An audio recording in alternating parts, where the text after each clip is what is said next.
ទុំស្នេហាគឺជាការលះបង់មិនមែនឲ្យនាងទី3បើឲ្យបងលះបង់រូបស្រីទៅគេបងធ្វើមិនបានទុំឲ្យបងធ្វើយ៉ាងណាក៏បងសន្យាតស៊ូធ្វើឲ្យបានបើឲ្យបងលះបង់កល្យានបងធ្វើមិនបានទេណាអូនសំឡាញ់ស្នេហ៍មិនមែនជាទៀនទុកសម្រាប់យកឲ្យនាងដទៃក៏ព្រមរូបស្រីមានស្ងួនអូនជាជីវិតបងបើលះបង់រូបអូនដើម្បីផលប្រយោជន៍មកលើបងចង់ប្រាំទៅអូនថាបងមិនមែនជាមនុស្សអាត្មានិយម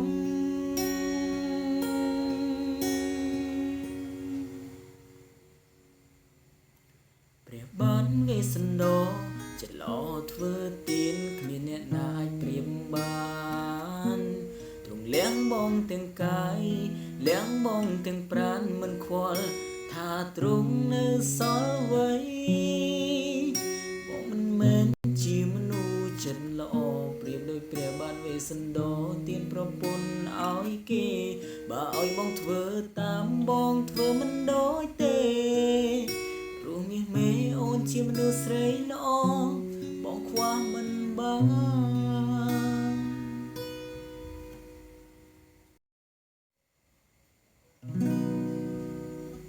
ទុំស្នេហាគឺជាការលះបង់មិនមែនឲ្យនាងទី3បើឲ្យបងលះបង់រូបស្រីទៅគេបងធ្វើមិនបានទុំឲ្យបងធ្វើយ៉ាងណាក៏បងសន្យាតស៊ូធ្វើឲ្យបានបើឲ្យបងលះបង់កល្យានបងធ្វើមិនបានទេណាអូនសំឡាញ់ស្នេហ៍មិនមែនជាទៀនទុកសម្រាប់យកឲ្យនាងដទៃក៏ព្រមរូបស្រីមានស្ងួនអូនជាជីវិតបង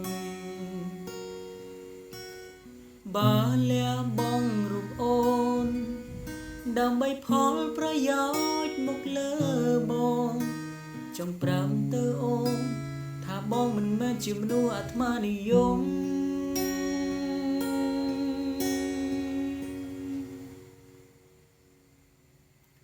ព្រះបានងាយសណ្ដោចឡោធ្វើទៀនគ្មានអ្នកណាអាចប្រៀបបា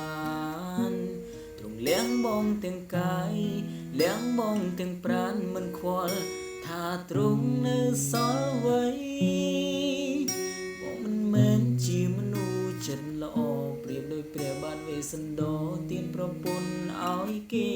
បើឲ្យបងធ្វើតាមបងធ្វើមិនដូចទេព្រោះមាសមេអូនជាមនុស្សស្រីល្អ